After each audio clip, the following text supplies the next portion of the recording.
Selamat sore Bu Irna, perkenalkan kami dari kelompok 2 yang mengambil tema keamanan dan khasiat produk obat bahan alam untuk fungsi hati yang beranggotakan Ridwan Nazir dengan NIM 21076, kemudian saya Dani dengan NIM 22149 dengan saya sendiri, dan Clementin Kristiansialin dengan NIM 23107, kemudian ada March Michelle Mentari dengan NIM 23137, dan yang terakhir Neri Putri Wirawan dengan NIM 23139. Next. Nah, yang pertama ini ada latar belakang. Latar belakangnya adalah dari sini kita tahu kalau misalkan obat herbal itu adalah sediaan dari tumbuhan yang digunakan untuk tujuan terapeutik dalam menjaga dan meningkatkan kesehatan kita. Kemudian penggunaannya itu biasanya sering meningkat di masyarakat dan sering untuk diberi kepercayaan untuk khasiat alaminya di sediaan tersebut. Kemudian berbeda dengan obat sintetiknya yang memiliki dosis dan mekanisme kerja terstandar, dan obat herbal juga masih menghadapi kendala pada aspek standarisasi. Kemudian banyak juga tanaman terbukti untuk memiliki aktivitas farmakologis secara empiris, tetapi belum distandarisasi secara ilmiah sehingga mutu, keamanan, dan efektivitasnya itu sering juga bervariasi. Kemudian untuk produk herbal itu juga sering beredar tanpa izin BPOM juga, nah terutama melalui penjualan daring. Kemudian ini menimbulkan resiko bagi konsumen jika dia itu tanpa izin BPOM, dan oleh karena itu masyarakat itu perlu juga memiliki pemahaman dan kepedulian dalam memilih produk herbal agar penggunaannya itu bisa aman, efektif, dan bermanfaat bagi kesehatan kita. Next. Kemudian yang selanjutnya adalah rumusan masalah dan tujuan. Yang pertama itu ada rumusan masalahnya, apa pengertian dari herbal medicine. Kemudian yang kedua ada apa yang dimaksud dengan penyakit fungsi hati, dan yang ketiga ini apa saja contoh obat bahan herbal yang dimanfaatkan untuk penyakit fungsi hati, dan yang keempat apa saja jenis obat dan komposisi yang ada dalam obat tersebut. Kemudian tujuannya adalah yang pertama adalah mengetahui dan memahami pengertian herbal medicine, yang kedua mengetahui penyakit hipertensi, kemudian yang ketiga mengetahui obat bahan herbal yang digunakan untuk penyakit fungsi hati, dan yang keempat itu adalah mengetahui jenis-jenis obat dan komposisi. Kemudian untuk makalah sendiri ini adalah, jadi kita ini dari makalah ini tuh bisa kita ambil untuk memberikan informasi terkait kesesuaian informasi dan data terkait produk obat bahan alam untuk mengatasi penyakit fungsi hati. Dan seperti contoh itu kayak ada indikasi, ada dosis, kemudian ada kontraindikasi, ada efek samping, serta interaksi pada obat yang kita pilih. Dan kemudian ditetapkan oleh lembaga resmi terhadap informasi dan data produk obat bahan alam yang beredar di pasar online. Kemudian bagi penulisan makalah ini juga berguna sebagai syarat pemenuhan nilai tugas dan yang diberikan oleh dosen pada mata kuliah herbal medicine ini. Lalu kemudian obat bahan alam sendiri itu juga ada klasifikasinya. Nah, obat bahan alam ini biasanya ini digunakan turun-temurun dan terbukti juga ilmiahnya. Dia juga memiliki khasiat aman dan bermutu. Kemudian dia bisa berasal dari tumbuhan, hewan, ada jasa training, ada mineral atau kombinasinya. Kemudian dia juga bentuknya itu bisa berupa simplisia, bisa berupa sediaan galenik dan bahan tambahan obat. Kemudian obat herbal sendiri itu juga ada artinya sendiri, yaitu dia sediaan dari ekstrak tanaman yang biasanya itu digunakan berdasarkan pengalaman masyarakat maupun penelitian ilmiah terkait kandungan dan khasiat sedatifnya. Kemudian untuk jenis obat bahan alam itu ada 3. Yang pertama itu ada jamu. Jamu sendiri ini adalah jamu tradisional dari pengetahuan budaya Indonesia. Yang kedua ini ada OHT atau obat herbal standar, yang berarti dia itu bisa dibuktikan ilmiahnya lewat uji praklinik dan bahan baku terstandarisasi. Kemudian yang ketiga ini adalah fitofarmaka, yang berarti dia itu bisa dibuktikan dengan ilmiah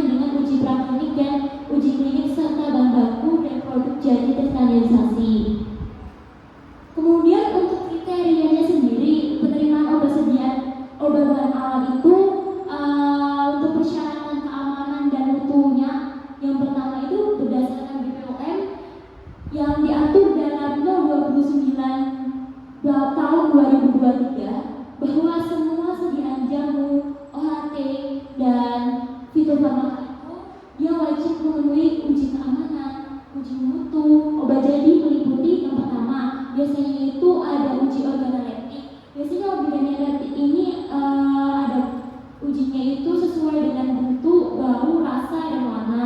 Kemudian yang kedua ini ada kadar air. Kemudian yang ketiga ada cemaran mikroba. Biasanya cemaran mikroba ini contohnya kayak AKK, ALT, kemudian ada E. coli, ada Enterobacteriaceae, terus ada Clostridia, Salmonella, Salmonella, S. aureus, dan E. aeruginosa. Kemudian yang keempat ini ada vaksinasi total. Ini biasanya ada B1, B2, G1, G2. Kemudian yang terakhir ada lubang berat. Itu biasanya dia contohnya kayak TB, CD, AS, sama HG. Kemudian menurut Permenkes RI 007 tahun 2012 pasal 7 biasanya di sini itu obat tradisional itu dilarang menggunakan obat bahan kimia obat atau BKO dari isolasi maupun sintetiknya. Nah, tantangan utamanya adalah lemahnya pengawasan ini. Biasanya ini masih banyak kasus jamu yang mengandung BKO atau bahan kimia obat yang di pasaran.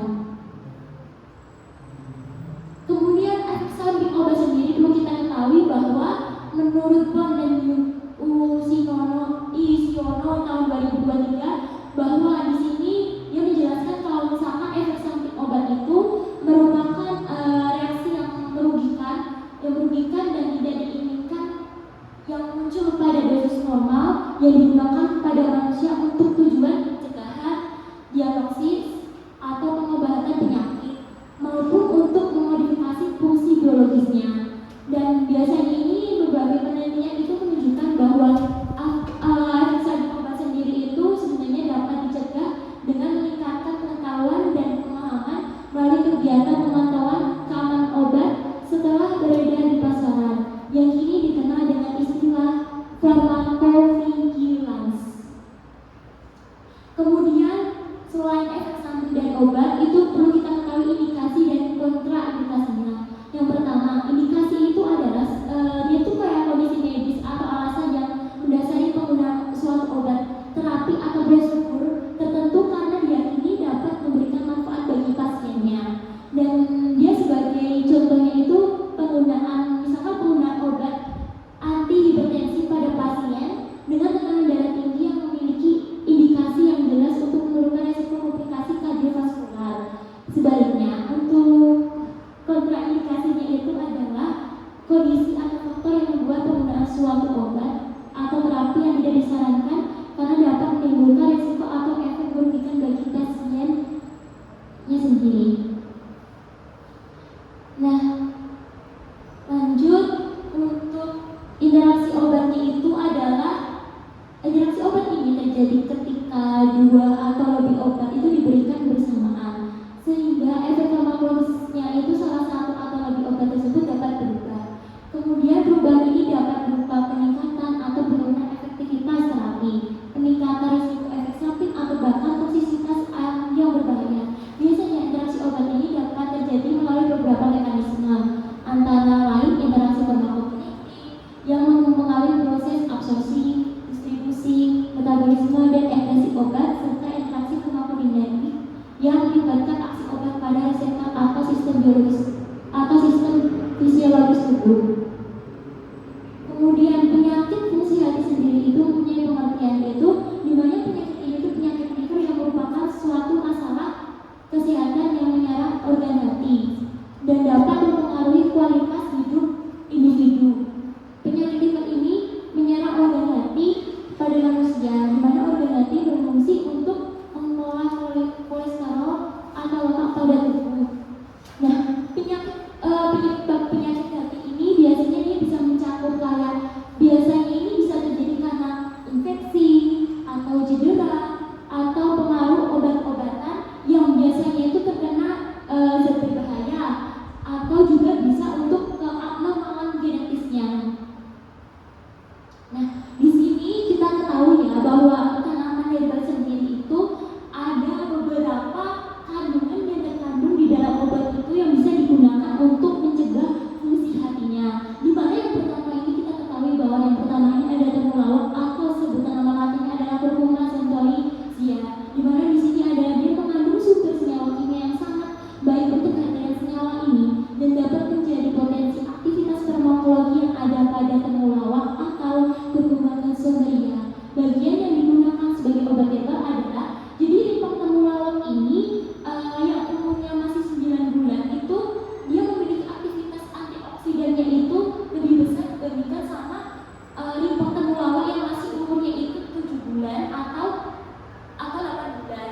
biasanya ini terjadi karena kandungan kurkuminoidnya itu lebih tinggi daripada temulawak yang lebih tua. Dan di sini tanaman ini biasanya mengandung senyawa aktif berupa kurkumin, kemudian sektorizol, minyak astirin, pati, protein, dan berbagai mineral. Kemudian yang kedua ini ada kandungan tanaman herbal, ada silmarin yang merupakan senyawa alami yang berasal dari tanaman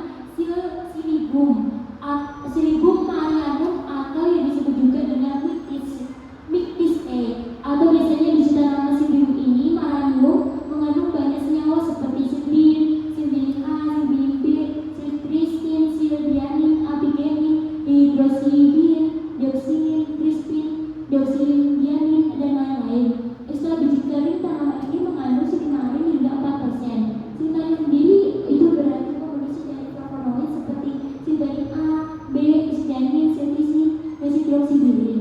Kemudian kandungan yang ketiga itu adalah Phyllanthus niruri, yang berarti herba yang sering digunakan untuk mengatasi gangguan fungsi hati. Dan di sini juga bisa selain fungsi hati itu dia bisa untuk mengobati kayak gagal ginjal, infeksi, serta infeksi imunitas. Kemudian kandungan aktif utama dari kandungan ini tuh biasanya ada ligan atau filantin, ibofilantin, flavonoid, tannin, alkaloid, dan terpenoid dengan fungsi sebagai hepatoprotector, antivirus, antiinflamasi, antioksidan, dan imunodulator. Next, nah di sini kita ambil produk obat jamunya ini, kita ambil yang pertama itu yang teregistrasi, di mana produk obat jamu yang pertama adalah Hepacom. Di mana Hepacom sendiri itu ada komposisinya, yaitu yang pertama ada curcumae xanthorrhizae rhizoma extract, kemudian ada Phyllanthus niruri herba extract, dan yang ketiga Silybum marianum semen extract. Dan dosisnya di sini sendiri itu biasanya dia itu dipakainya itu tiga kali sehari 1 kapsul, dan dia itu sesuai dengan anjuran dokter. Biasanya indikasinya itu dia untuk membantu memelihara kesehatan fungsi hati. Nah, kontraindikasi di sini itu dia tidak dianjurkan untuk konsumsi bersama dengan obat pengencer darah atau sebutannya acetaminophen. Nah, efek samping dari penurunan obat tersebut sendiri ini adalah biasanya dia itu menimbulkan gangguan pencernaan dengan misalkan dari mual, kembung, dan diare. Bisa juga dia menimbulkan kayak reaksi alergi. Biasanya reaksi alergi ini tuh jarang. Terus kemudian yang terakhir itu ada interaksi obat dari Hepacomnya itu sendiri itu biasanya dikonsumsi bersama dengan obat yang dimetabolisme di hati ini seperti antikoagulan, obat antihipertensi maupun obat antidiabetik. Kandungan silmarin 300 mg diketahui dapat menghambat aktivitas enzim sitokrom P450 khususnya CYP34 dan CYP2C9 sehingga meningkatkan kadar obat lain dalam plasma yang berpotensi menimbulkan toksisitas atau perdarahan bila digunakan bersama dengan antikoagulan. Selain itu, Phyllanthus niruri 200 mg memiliki efek hepatoprotektif atau antivirus, namun juga bersifat antiperglikemik sehingga dapat memperkuat efek obat antidiabetik dan meningkatkan risiko hipoglikemia. Kemudian sementara itu, kurkuma xanthorrhizae 50 mg yang bersifat kolegenetik dan antiinflamasi, dia bisa bermanfaat untuk memperbaiki fungsi hati, tetapi juga memiliki efek penambatan agregasi trombosit ringan yang dapat menambah risiko pendarahan bila dikomunikasikan dengan antikoagulan. Dengan demikian, meskipun kombinasi ketiga komponen dalam Hepacom ini dia memberikan efek sinergis dalam melindungi hati, penggunaannya sendiri tetap diperlukan kehati-hatian terutama pada pasien yang menjalani terapi antikoagulan, antihipertensi maupun antidiabetik.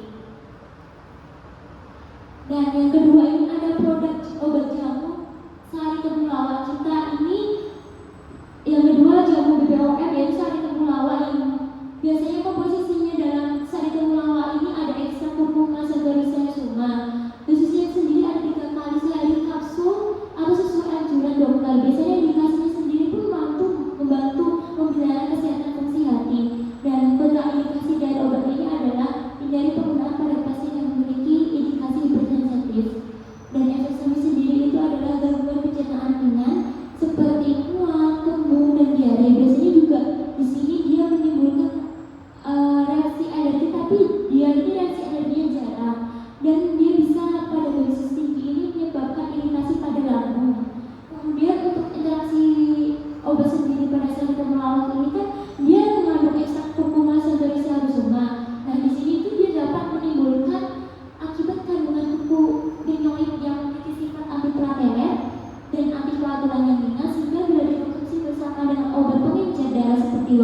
warfarin, aspirin, atau clopidogrel itu biasanya dapat meningkatkan risiko pendarahan. Kemudian selain itu, temulawak juga diketahui untuk memiliki efek menurunkan tekanan darah sehingga dapat memperkuat kerja obat seperti anti hipertensi dan berpotensi menimbulkan hipertensi. Tidak hanya itu, temulawak juga dapat menurunkan kadar gula darah sehingga bila digunakan bersama dengan obat anti diabetes sehingga midoflin, sulfonylurea atau insulin dapat meningkatkan risiko hipoglikemia. Oleh karena itu, penggunaan sirop temulawak perlu dilakukan dengan hati-hati, terutama pada pasien yang sedang menjalani terapi antikoagulan, anti hipertensi maupun anti diabetes. Kemudian produk obat jamu yang ketiga ini adalah kurkuma FCT ini PPOM. Ini dia mengandung komposisi kurkuma santoriza rhizoma extra. Biasanya dia dosisnya itu diberikan 3 kali sehari. Biasanya 3 kali sehari ini sebanyak 1 sampai 2 tablet. Indikasinya untuk membantu melihara kesehatan fungsi hati, membantu memperbaiki nafsu makan atau penyakit nafsu makan. Kemudian efek sampingnya sendiri ada mual, diare, pendarahan pada orang-orang dengan kondisi kesehatan tertentu seperti batu ginjal atau bisa juga penyakit autoimun. Kemudian untuk interaksi pada obat sendiri ini, dia mengandung ekstrak kurkuma santoriza terjadi terutama karena kandungan kurkuminoidnya itu bersifat antiplatelet sehingga digunakan bersama obat pengencer darah seperti warfarin, aspirin, dan clopidogrel ini meningkatkan risiko pendarahan. Selain dengan itu, ekstrak temulawak juga memiliki efek hipoglikemik yang dapat memperkuat kerja obat antidiabetik seperti midoflin, sulfonylurea, atau insulin sehingga berpotensi menimbulkan hipoglikemia. Efek lain yang perlu diperhatikan adalah kemampuan itu menurunkan tekanan darah serta memodulasi enzim sitokrom P250 yang dapat memperkuat efek obat antihipertensi maupun pengaruh metabolisme obat lain yang diproses hati sehingga penggunaan yang memerlukan kehati-hatian terutama pada pasien yang dengan terapi antikoagulan, antipiretik, sama antidiabetik. Selanjutnya ada obat jamu yang Vogisil Pistil. Nah, komposisi dalam ini di WPOM yaitu komposisinya ada Cyanosolmus volume 230 mg, Cinidium marianum, Fructus raceum 60 mg, Taraxacum officinalis radius 60 mg, dan Pyomus boldus volume 35 mg, serta Pentapirenia peppermint herba 15 mg. Dosisnya sendiri pada dewasa di atas 17 tahun, biasanya dia 2 kali sehari 1 tablet, untuk perawatan 1 kali sehari 1 kali sehari tablet. Kemudian indikasinya itu membantu melihara kesehatan fungsi hati. Kemudian kontraindikasinya sendiri itu pengguna yang bersensitivitas atau alergi dari komponen pada produk ini. Pada efek samping sendiri, memakai obat ini memiliki efek samping tertentu dan sesuai dengan masing-masing individu. Nah, di sini jika terjadi efek samping yang berlebih dan berbahaya, harap dikonsultasikan kepada tenaga medis. Kemudian untuk interaksi obatnya sendiri, itu biasanya dia berpotensi menimbulkan interaksi obat karena kandungan anti-koke, niklis, dan yang bondo dan peppermint ini maksudnya dapat meningkatkan kadar obat di metabolisme hati, misalnya kayak warfarin, kayak statin. Kemudian memperkuat efek obat penurunan kolesterol, dan delion meningkatkan efek diuretik atau hipertensi. Kemudian untuk bambu ini menambah resiko toksisitas hati, dan untuk peppermintnya sendiri itu mempengaruhi absorpsi obat di saluran cerna. Oleh karena itu, penggunaannya perlu hati-hati bila dikombinasikan dengan antikoagulan, antihipertensi, diuretik, serta obat hepatotoksik atau obat yang di metabolisme di hati. Kemudian untuk obat produk jamu yang kelima ini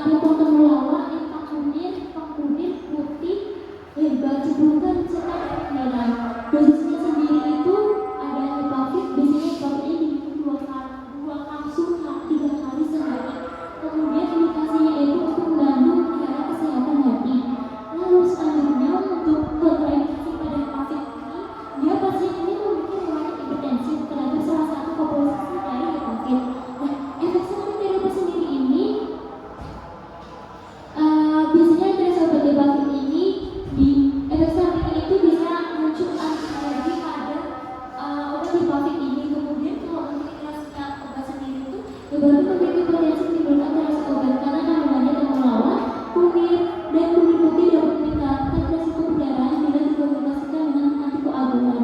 Serta mempengaruhi kardus obat melalui enzimatik. Ciputat dapat memperkuat efek obat imunomodulator, sedangkan menyerah dapat meningkatkan risiko hipoglikemia bila digunakan bersama obat antidiabetik. Karena itu, dapat perlu digunakan hati-hati pada pasien yang mengonsumsi antikoagulan, antidiabetik, obat yang dimetabolisme di hati, atau obat hepatotoksik.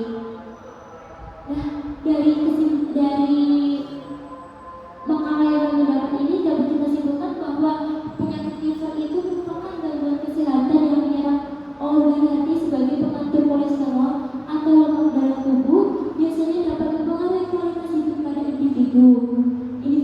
Kemudian penyebabnya bisa bermacam-macam, mulai dari cedera, terus infeksi, terus pengaruh obat-obatan dan zat berbahaya maupun abnormal genetik. Nah, obat bahan alam sering digunakan bagi penderita gangguan asosiasi sebagai pendamping pengobatan modern karena dianggap memiliki efek samping yang lebih minim.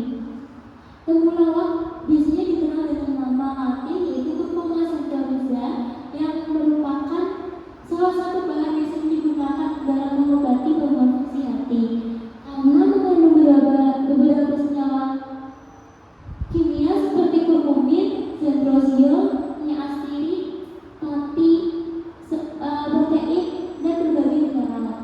Dari beberapa obat yang beredar di pasaran, ada telah yang diregistrasi oleh BPOM, ada juga yang tidak terregistrasi oleh BPOM.